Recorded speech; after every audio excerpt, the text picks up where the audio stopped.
Hello, my name is Shay. I'm a recovering alcoholic and drug addict. I've been in clean and sober since July 29th, 2004. For that, I'm grateful. Go ahead and turn to your Bibles, open to Matthew 25, 31 through 46. Give you a second. I better put these on. I just recently started having to wear glasses. I was preaching one night at Serenity Church, and I was just telling David, I'm not used to these things yet. I opened the Bible, and they kind of keep the lights down low. And I opened it, and I couldn't see it. And I was like, and I couldn't read the words, and I'm froze here. Finally, a lady comes running up and hands me a magnifying glass. Not just glasses, a magnifying glass. So I stood back and read it that way. So, Matthew 25, 31. The Son of Man will come again in His great glory with all His angels. He will be king and sit on His throne. All the nations of the world will be gathered before Him, and He will separate them into two groups, as a shepherd separates the sheep from the goats. The Son of Man will put the sheep on His right and the goats on His left. Then the King will say to the people on His right, "Come, my Father has given you His blessings. Receive the kingdom God has prepared for you since the world was made. I was hungry, and you gave me food. I was thirsty, and you gave me something to drink. I was alone and away from home, and you invited me into your house. I was without clothes, and you gave me something to wear. I was sick, and you cared for me. I was in prison, and you visited me." Then the good people will answer, "Lord, when did we see you hungry and give you food, or thirsty and give you something to drink? When did we see you alone and away from home and invite you into our house? When did we see you without clothes and give you something to wear? When did we see you sick or in prison and care for you?" And the King will answer, "I tell you these things. I tell you the truth.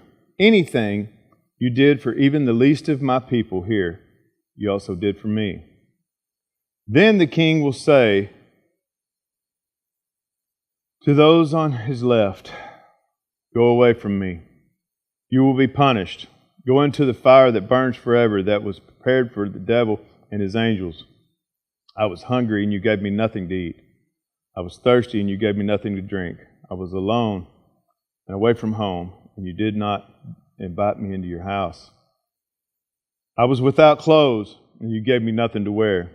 I was sick and in prison, and you did not care for me." And those people will answer, "Lord, when did we see you hungry or thirsty or alone and away from home or without clothes or sick or in prison? When did we see these things and not help you?" Then the King will answer, "I tell you the truth. Anything you refuse to do for even the least of my people here, you refuse to do for me.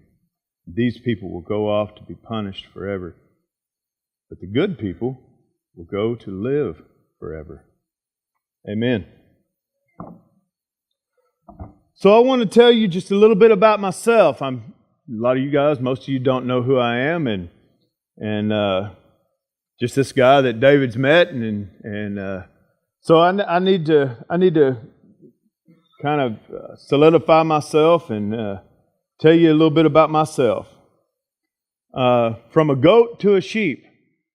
Now, my wife did these slides, and obviously the goat with his head stuck in the fence. I was there. I believe that I am a sheep now, but I'm not quite all the way straight. She picked those, and it kind of fits. So, from a goat to a sheep, my journey, and I could spend all afternoon telling you this, but I wrote some stuff down so I wouldn't just keep you here all day. And I was on a couch in a home who I did not know the people. I had no clue who they were. I had been left there. I had been couch hopping for a while, and I haven't seen my family at this time in several weeks. I was on a binge, and I did that quite often. Sometimes, you hear about a guy who's gone on a binge for a week or so. Sometimes my binges lasted years. And so I was laying there out of dope, and all the course, whenever you have plenty of stuff to give people, there's plenty of people to give it to. And I was laying there on the couch, completely alone. And I often say that was the thing that broke me. Loneliness is a hard deal. Being alone, I'm just going to say it, being alone sucks. And that's the thing that broke me. All the people that truly loved me wouldn't have anything to do with me anymore. I had burned all bridges. So I came to a decision, and I really look at it. The prodigal son story really makes a lot of sense to me, because the Bible says that he came to his senses. I lifted my head up out of that pig trough and said, I'm really choosing this, because I want to do what I want to do. And so I picked up the phone and called my cousin's wife, probably one of the only persons that would actually answer the phone. And she said, where are you? And she came and picked me up. I hadn't slept and eaten in several days, and so she made me a meal and said, go take a shower. And when I came out of there, I ate, and she said, now go rest. And when I did, she walked in there and set a phone down beside me. And she says, you find an opportunity to use that too. And you hear the saying of a 1,000-pound phone. It's a 10,000-pound phone for some people.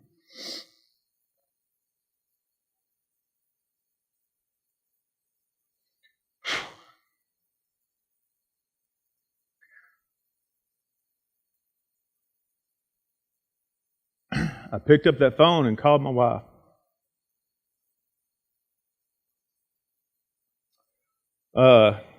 She has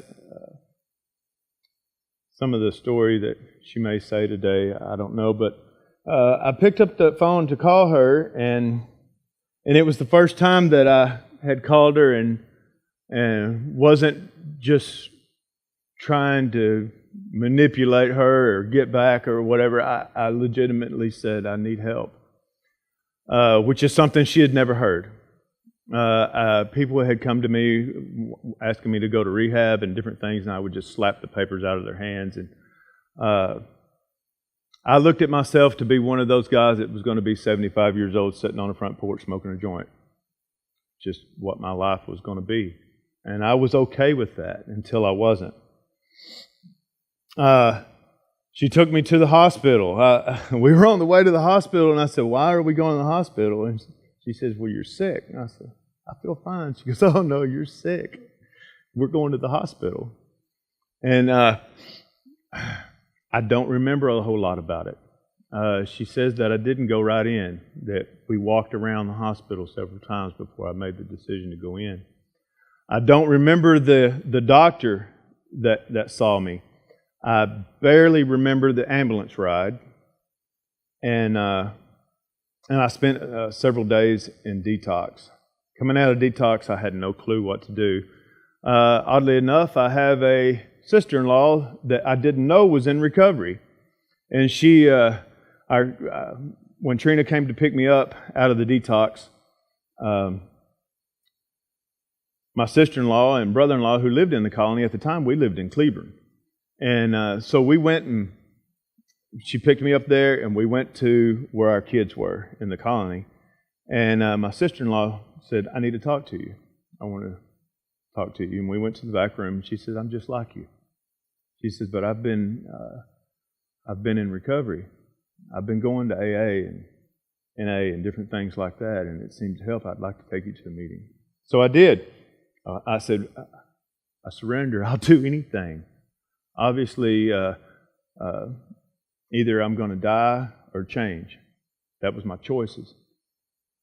And so we started going to AA. Trina and the kids went home. They allowed me to stay there.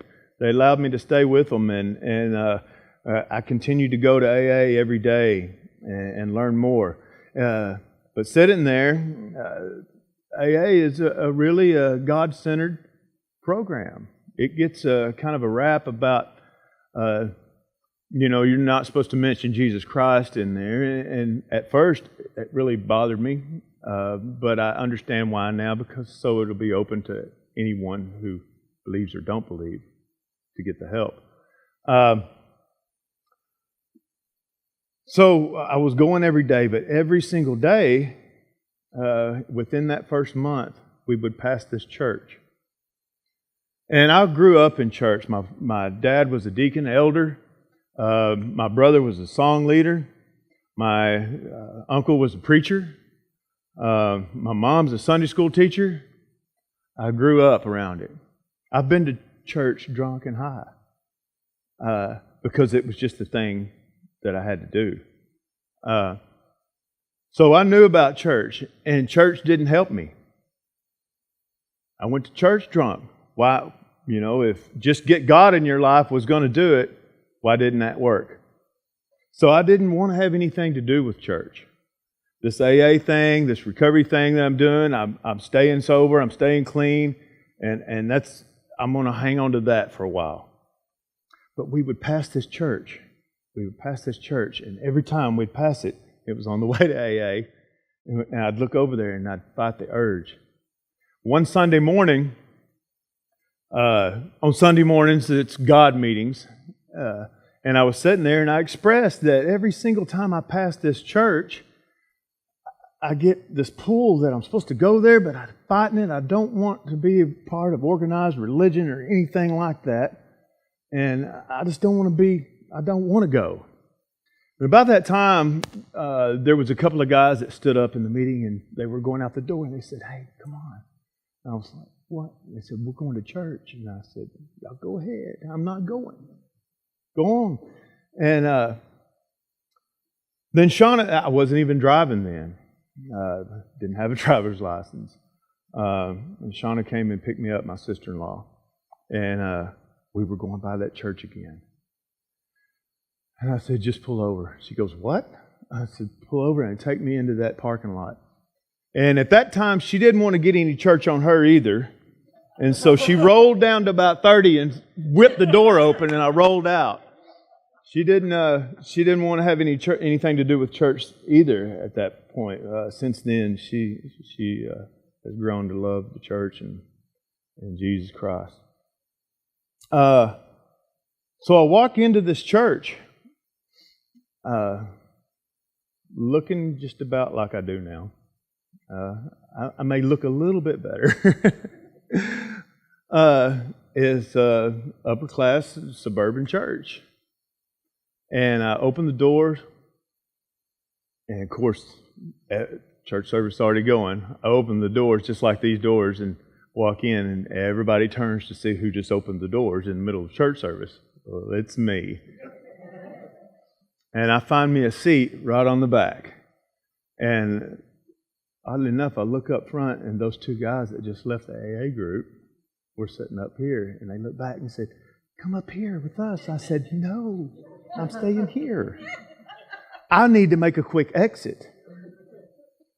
So after the church service was over, they rushed back to grab me, and they said, "Let me introduce you to our pastor. He's one of us." I'm like, "What?" "No, really, he's an alcoholic drug addict, and he's in recovery. His name is John Featherston." I'm like, "You've got to be kidding me. There's a pastor here at this church that is in recovery." Okay. I met him, and we just became tight immediately. I had him come speak at the AA group, and he had already had overcomers going on in that church.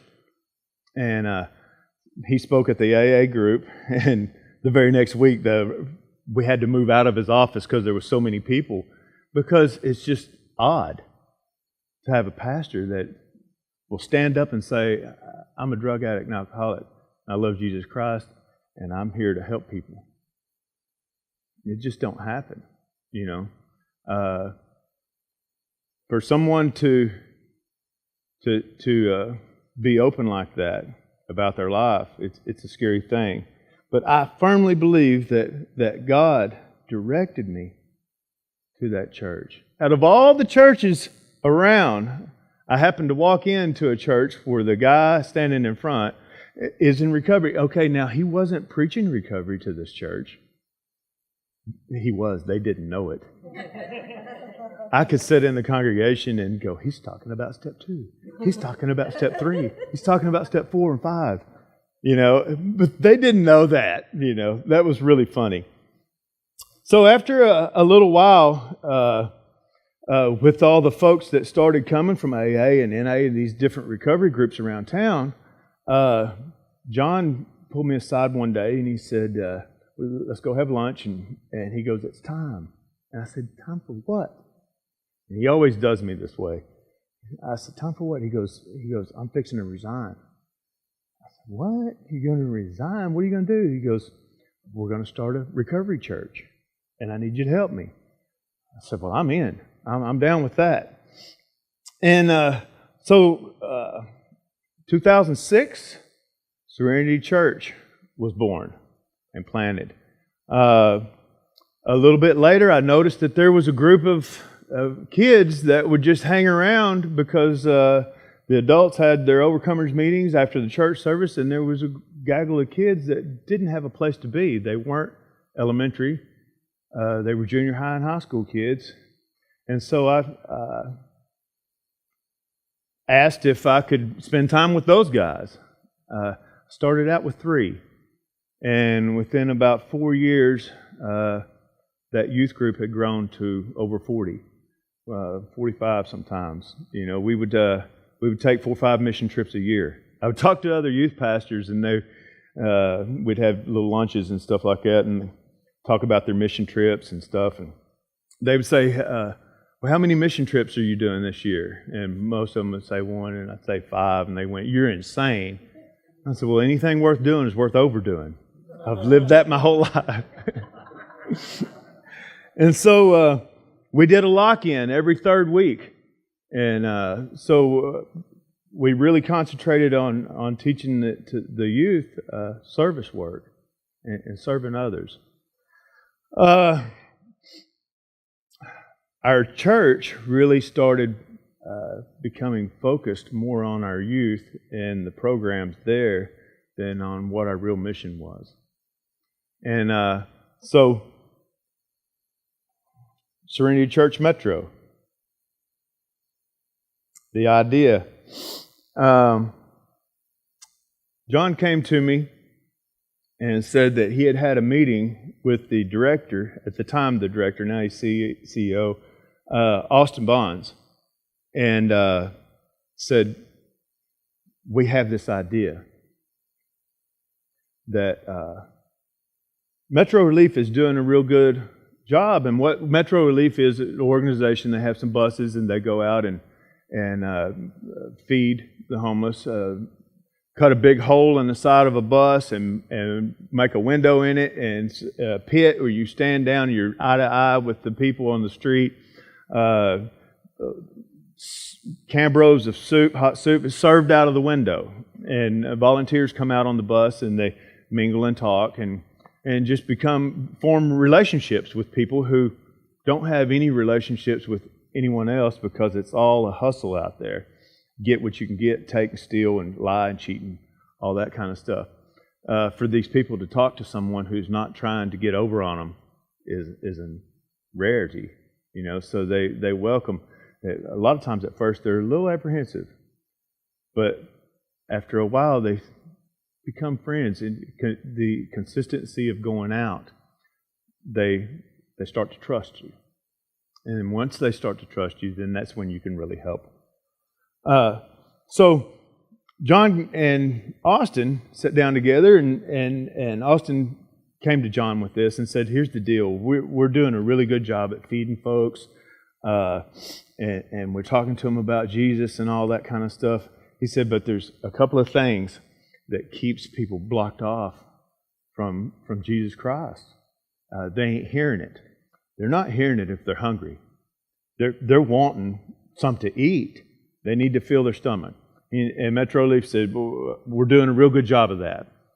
He says, the other deal is they're addicted. And if they're addicted, they ain't thinking about the Lord. They're thinking about their next fix. So we need to figure out a way to try to combine these two things. And us at Metro Relief don't know anything about addiction. We need help. And I think that we ought to plant a church in the roughest neighborhood we can find. And so he came back to me, he calls me, and at that time, like I said, I was youth pastor. I got called to the office a lot. So he called me and he said, meet me at the office. And I'm like, what did I do this time? I did take a youth group down Bourbon Street. It was a good deal. It turned out well. They don't ever want to go back. But I got called into the office there, and like I said, I was like, what? He sounded urgent. So I sat down and he presented this idea, and I said, man, that sounds wonderful. But how are you going to do that? You know, you do this, that, and that, and it's, are you going to do it on a Friday night?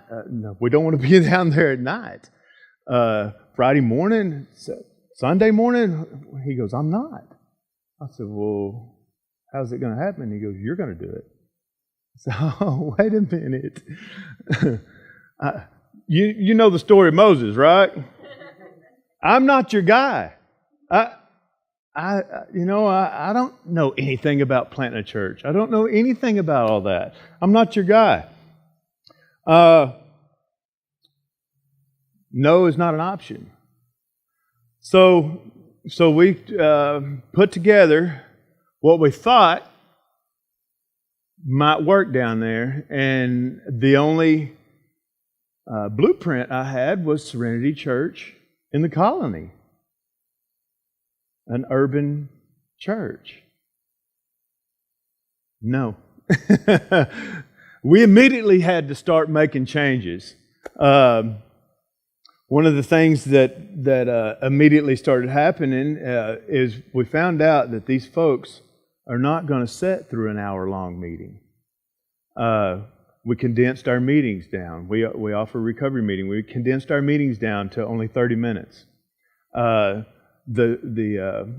worship service is not a whole lot of songs, and they can also participate. If you got a song you want to sing, I've been blessed with a handful of musicians that come down and they lead a song, but for the most part, most of the worship's done by people in the congregation off the street. They come up and they say, I got a song, and we hum a little bit of it, we find the key, and we play it. Sometimes it works well, sometimes it don't. It don't matter. It's always received well. They're a part of things. So, like I said, we had to change a lot of stuff on the fly, and one of the things that was apparent right off the bat was we're offering a hot meal, but what are they doing the rest of the week? How are they getting by the rest of the week? And so we started trying to figure out how to send people home with something that could at least sustain them for a couple of days. And there was different people, and just people from the church would bring cans of food up, and we had a lady in the church that started turning her living room into the storage place for all the canned goods and stuff like that, and it just got bigger and bigger and bigger, and more people came. I always think of the food pantry as being the carrot, or the hot meal as being the carrot to get people there. In that neighborhood, if you have something to offer, they're going to come check it out. and then we're able to offer them something else. We're going to feed you physically and spiritually. But a lot of times, just like I said earlier, you're not able to feed anybody spiritually until they're fed physically. And so we do those things. What do? We bring recovery. I mentioned that we have a recovery meeting. It's at the beginning of, we get there in South Dallas at about 10:30, 10:45. We set up and the volunteers come out and we have all these tents and we set up the table with the soups and we serve all that. But about 11:30, we start hollering, meeting time, and y'all come in, and the folks will come in. And it's a time of sharing. It looks just like any other recovery meeting. One of the things that we had to do is drop off a lot of the readings. We don't do all those readings. We read how it works and the steps, and then just a short little introduction, and let the people talk. That's one thing that they don't get to do. There's nobody down there that wants to hear them. The person next to you has the same struggle or even worse. So why are you talking to me about your struggle whenever I'm in the same boat you're in? So they're getting to share their struggles. And oddly enough, that person that is struggling will have a solution because they've gone through that already and got on the other side. They just have another struggle. And so that opportunity to share and talk about the struggles that's going on in their lives is really, really important. We've had folks that have come in, and at the time I was working for, I just here recently had quit working for Homeward Bound Rehab. But I'm still connected there real tight, and the guys with Metro Relief, there's still a couple of people on staff there, so I still have access to all that. We've been able to get people into rehab, and it's a really, really tough deal. It's a first come, first serve. But if you got some connections, you can make a phone call and say, save me a bed. And I've been able to do that for the last 6 years. A hot meal. I mentioned a hot meal. Metro Relief has a 75-gallon tub, crock pot, so to speak. It's huge. It's run on steam. And on Fridays, Thursday, Fridays, and Saturdays, they fill that kettle up and make a big old beef broth, rice and vegetables and all that soup. Fill them into these Cambros, and we're able to take hot soup down. It may be the only hot meal they receive for the whole day. So we're given a hot meal. So we're trying to attack that part, the hunger part that is keeping them blocked off from Christ. If you're so hungry, that's all you can think about. We're trying to take care of that. Clothes. When we was a lot of times we do in the wintertime, we'll do coat drives. And there's guys down there. I was just thinking that sometimes we show up and some volunteers, it'll be warm inside the church. So, of course, there's lots of folks in there. But when they come in, they'll take their coat off and don't lay it around. You take your coat off and you set it over a pew and then go over here, you come back, that coat won't be there because somebody needed it. And so I noticed this happened several times, happened to me. And I said, well, let's do a coat drive. And there's several churches that partner with us that they do that. They do a coat drive when the wintertime starts to roll around. So we're able to come in and fill these pews up with coats and jackets and all that. And I mean, it gets wiped out. It's gone. When we announce those things a couple of weeks in advance, and the word of mouth down there, it spreads like wildfire, you know. And it's another opportunity to get someone in the door to bring them a word from the Lord, for sure. We have praise and worship. I mentioned that a while ago. We have I have a group of folks that musicians that come down every week, and I have a man, Frank, who kind of organizes that and keeps a calendar. And it's always it's these worship leaders, which is a ministry to them also. It's they're usually guys like me who stand behind a worship leader, because I'm not a very good singer. And so it gives these guys an opportunity to step up front and be the lead guy and lead worship and get the experience of leading worship. And a lot of times they wouldn't never get that chance because they're always standing behind someone. And so we have a group of guys that rotate through. And they're also really great musicians. Like I said, so people in the congregation stand up and say, I want to sing a song. They just come on stage and we find out what key they're in and they go with it.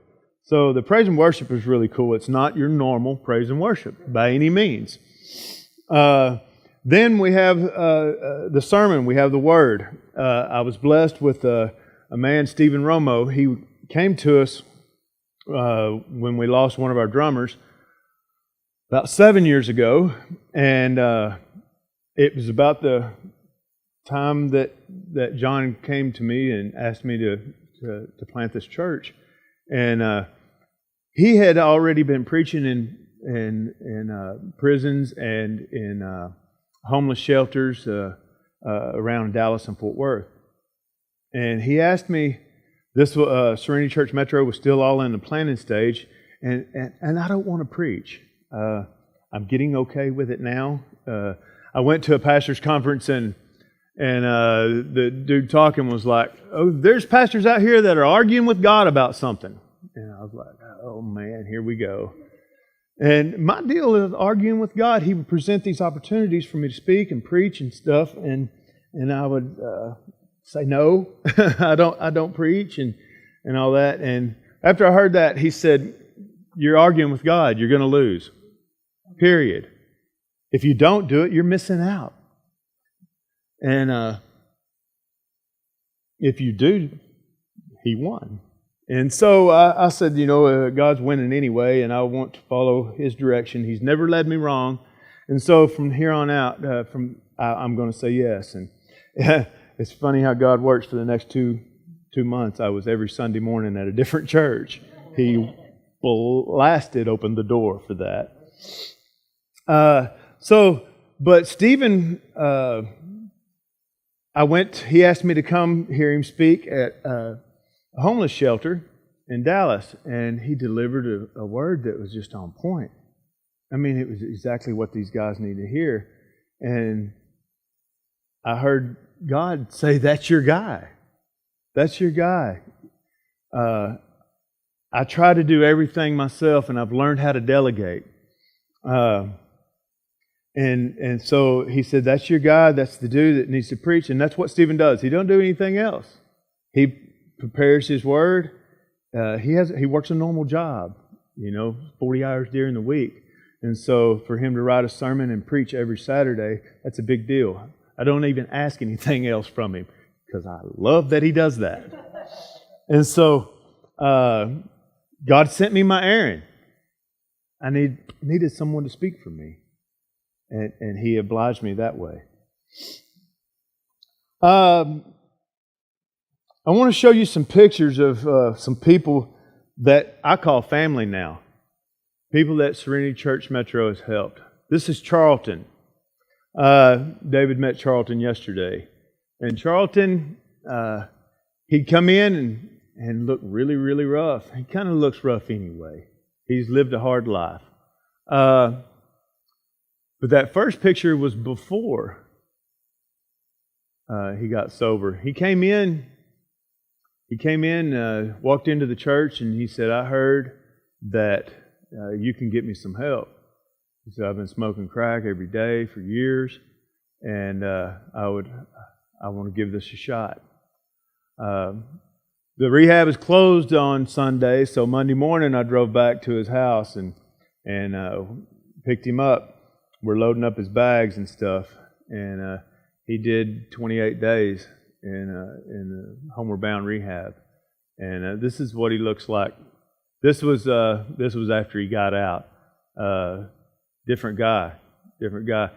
We were talking with him yesterday, and he's proud of that. He told David, because he lives in a place that I told him, I said, I don't know how you do it.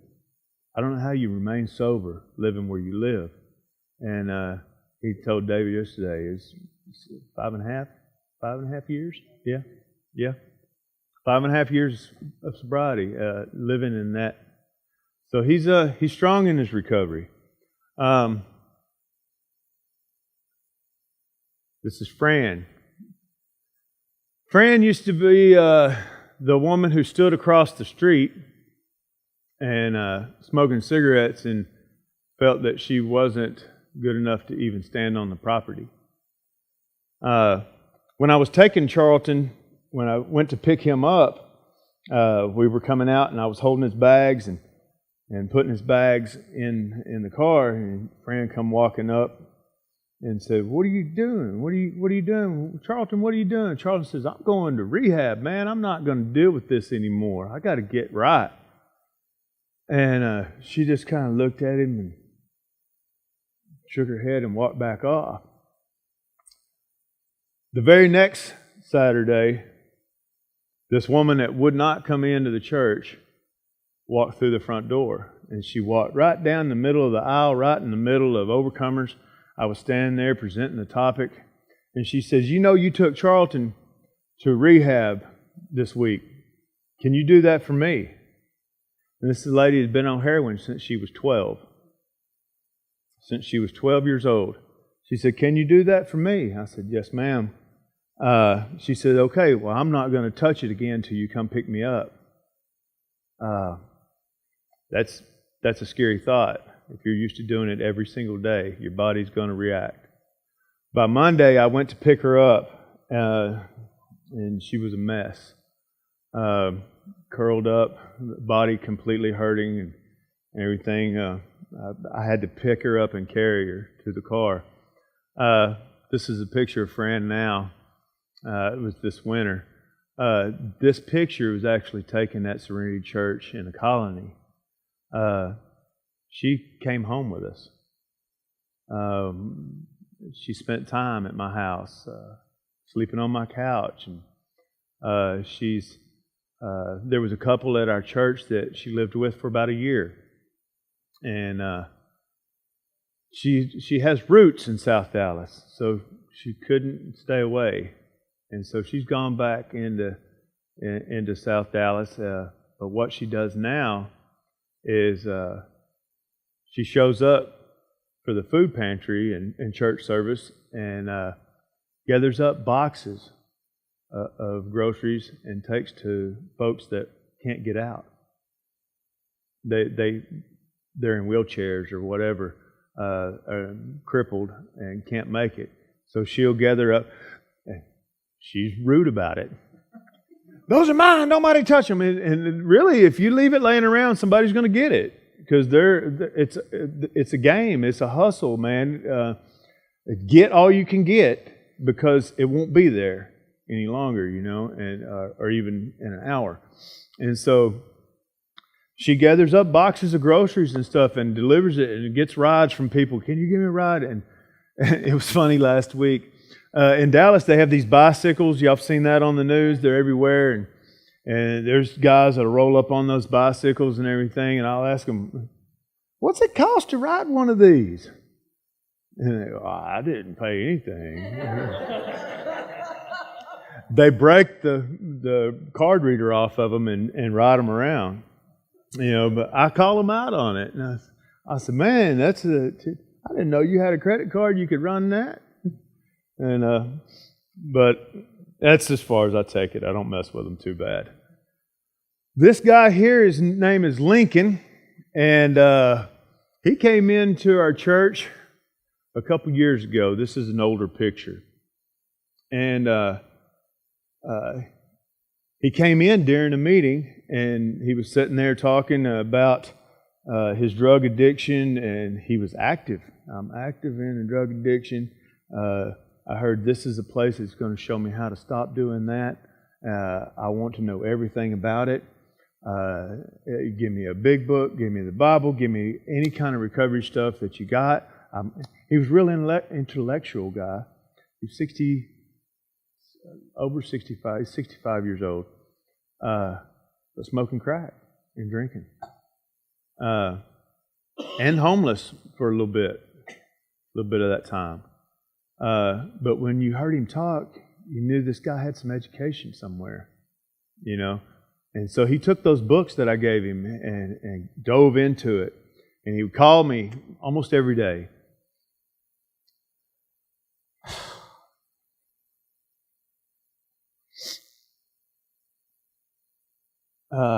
Lincoln died last year. He died sober. 165 days, clean and sober. He went to glory, clean and sober.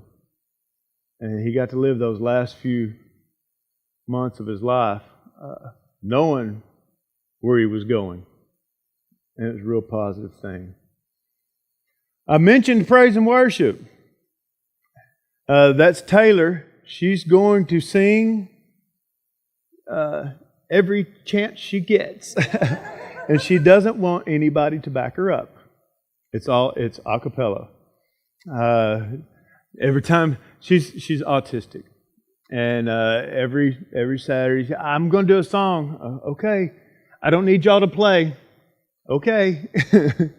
And she gets up and sings.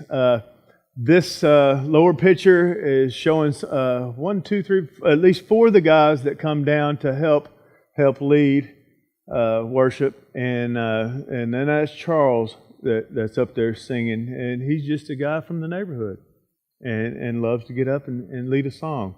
Now, the man on the right side here, his name is Charlie. We think. We kind of gave him that name. Charlie, he used to be another guy who came onto the property when we got there and would cuss us out and tell us, "Don't you know this is not a white people church?" If you could make those words out, yeah, he's what you would say not all there for sure. And get mad and scream and holler and all that kind of stuff. We loved him right through it. We loved him right through it, and we talked to him, don't treat him any differently. And one day, during communion, he just walks over to the piano and starts banging on the piano for our communion music. He found a place to fit in, a place to be a part of. And he does it every week. Every week now at communion time. You don't even have to, "Hey, Charlie," you know. He's like, "It's communion time. I see you guys. I've got to get in my position. This is what I do. I'm serving. I'm serving y'all. I'm serving the Lord." You can't make out what he's saying. You can't make out what he's playing. But he's doing it. And every time he's done, we thank you, Charlie. Praise the Lord. Thank you so much. Everybody give Charlie a hand. And he is now a part of what we do. I got this picture with him and Charlie the other day, with David and Charlie, and there was a time that if you tried to take Charlie's picture, he wasn't having it.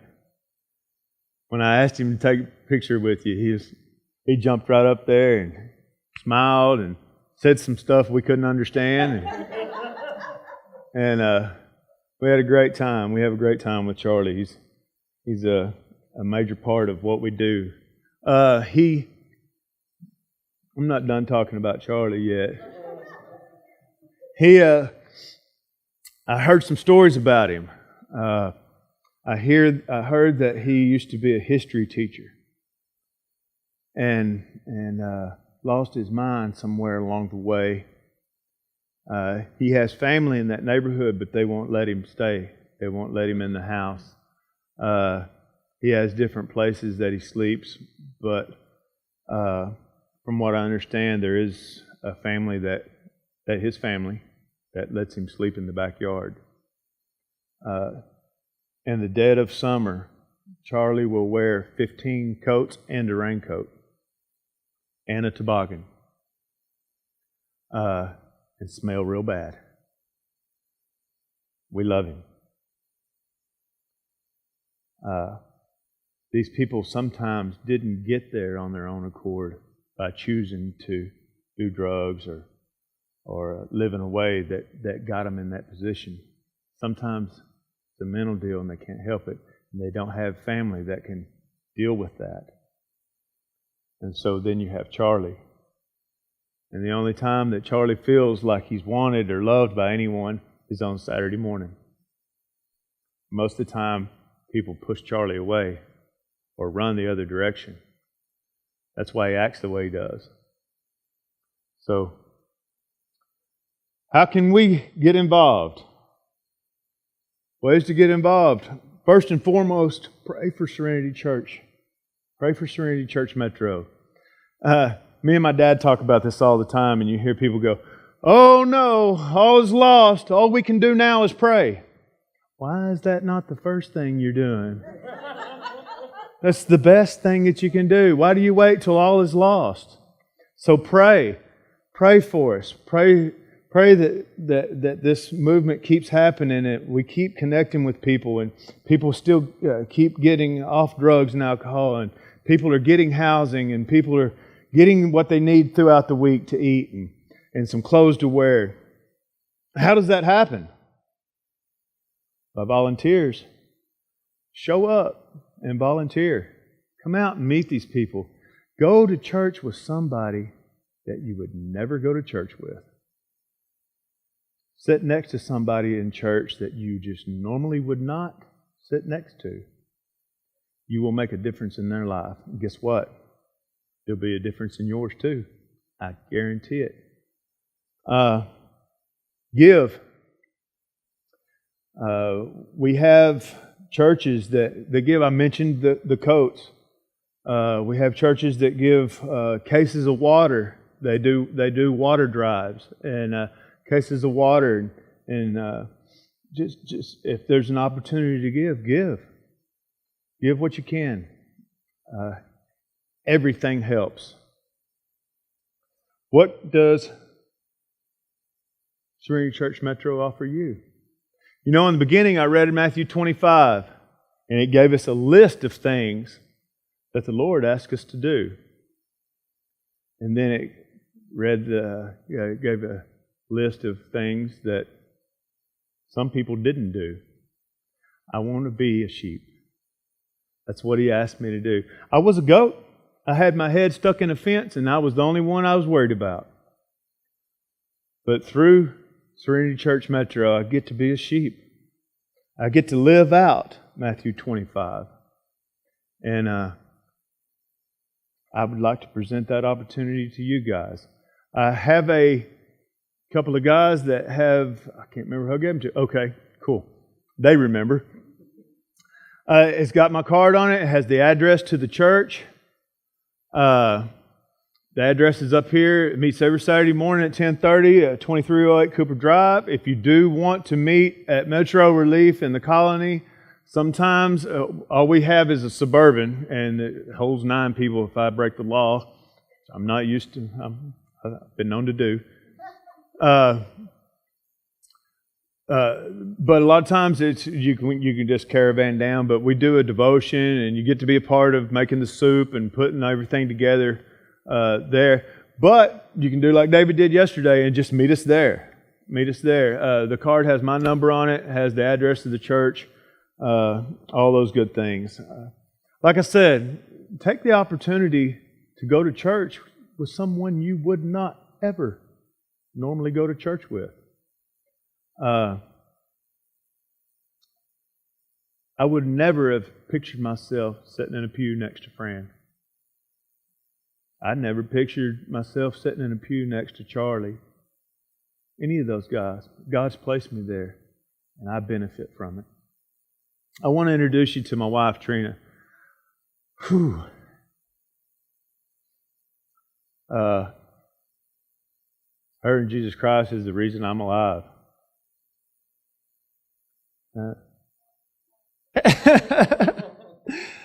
So, this is Trina, and guess what? I'm kind of loud without this. Just hold on to it. All right. This is the first time I've ever done this. So my favorite scripture is up here on the wall. It's Matthew 9:17, and it says, "And no one puts new wine into old wineskins, for the old skins would burst from the pressure, spilling the wine and ruining the skins. New wine is stored in new wineskins, so both are preserved." And so you kind of heard a little bit about our story. My story's a little bit different, and I'm not going to take up a whole lot of your time because we are getting kind of close to church being over. But my husband was drug addict, alcoholic. That doesn't go away. You don't graduate from that program. Once you're in recovery, you're in recovery for life. But that program of recovery is not just for drug addicts and alcoholics. It's for family members of drug addicts and alcoholics also. And Serenity Church, the mission in Serenity Church is that everybody in this world has something to overcome. The 12 steps of recovery can be applied to absolutely anything that overwhelms you or makes your life unmanageable. In my case, for a long time, the unmanageability was the drug and alcohol addiction of my husband. My father is an active alcoholic. I know why I have the husband that I have. First and foremost, it's because God knew that this thing was going to work really well. But the other part was that I chose the man who was just like my dad. He was a drug addict and alcoholic. My story is a little bit different because I'm addicted to the alcoholic and drug addict container. So he's the container. My children, I grew up in a divorced home, and I didn't want my children to go through that. And Shay was married before we were married, and he has a little boy, and we've been married since that little boy was a year old, and he's now 27. And he is my boy. And I didn't want him to have to go through another stepmom. And I love my husband. I've always loved my husband. And I knew that when I got married to him that he was the one that I wanted to be with for the rest of my life. And, at other churches, it's not okay to stand up here and say things like hell or whatever, but hell or high water is kind of where I was at that point. But it was also, I didn't want my children to go through the things that I went through. My mom and my dad were two people that I don't understand how they ever were together in the first place, other than their sole purpose was to create the wonderfulness of me. But they made it long enough to do that. I didn't want my children to know of the hatred that comes from divorce. I didn't want them to go through life without their father. I didn't want, I was by God gonna muscle him to the ground, and you're gonna get sober, you're gonna be clean. And I had to learn that I don't have that control. That is between him and God. And so I started going to Al-Anon, and once I started going to Al-Anon taught me that it's none of my business. His relationship with God, his relationship with alcohol, his relationship with his children, with his parents, with me, that relationship is the only one that is my business. But it's not my business to save him. He has one. His name's Jesus Christ. So I started going to Al-Anon, and I started learning that my life was equally as important as his was, because I wasn't living my life. I became somebody who was, I was psychotic. I was ridiculous. I was controlling and abusive, and I was full of rage and anger and hurt, and I wasn't the person that I wanted to be. That's not who I am. I like to be happy. I like to smile. I like to have fun. I'm not somebody who likes to run around punching, kicking, hitting, throwing fits, yelling, screaming, calling people names. And that's what I was doing. This scripture, it has taught me that all of those things that I didn't like, that I didn't want to be, all of those things have to stay back there with that old person who is in that addiction, in that craziness. I'm not that person. And on July 29, 2004, when he started, he decided that he was going to get clean and sober, I started going to Al-Anon actually a year before that happened. That we were two different people from that day. And if our marriage was going to work out, those two people didn't get to come into these new people. So if I bring those old behaviors from those people into this new life that I have, then it's not going to work. So I have to be the new person that Christ has called me to be. And that is that I love the person. I don't love the disease. I don't have to, I don't control anything. I let God live in my life and show me how to get there and how to do things and who to love. And so these people that we go down to South Dallas and serve, that old me didn't want to have nothing to do with those people. That old me was like, shame on you. Why'd you get yourself into that mess? That's horrible. You shouldn't be on heroin. You shouldn't be on methamphetamines. You shouldn't. And I'm a nurse now, and let me tell you, the stuff that I've gone through, I've been a nurse for 23 years. I got my RN last year. I was an LVN for 21 years, and then I got my RN last year. And I get to,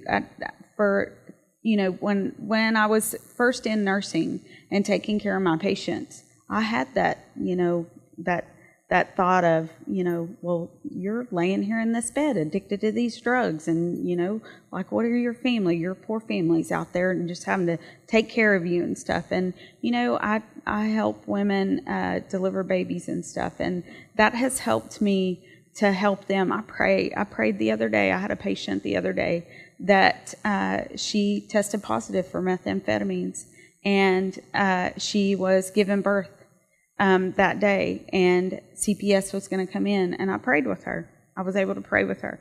I wouldn't have done that had I not gone to Al-Anon, had I not been in recovery. I'm still in recovery. This afternoon at 7 o'clock or this evening at 7 o'clock, I'll be in an Al-Anon meeting. I helped to get one of those started in the colony. This program of recovery, it is lifelong. You don't graduate from it. And everybody has something that applies to 12-step recovery. I want to tell you, these people in South Dallas, they need us. They need our love. They need our compassion.